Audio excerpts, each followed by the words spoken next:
So you go into the iTunes library, you select your phone, you go to apps, you scroll all the way down here, go to ringtones, you select the song that you want. Let's say it's this one.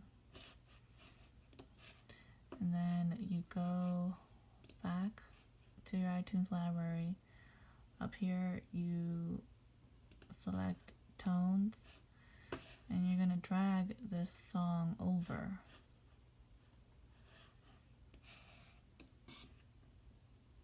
See, it appears right there. And then you go, you stay in tones, and you select this song to be added to your device. That's it.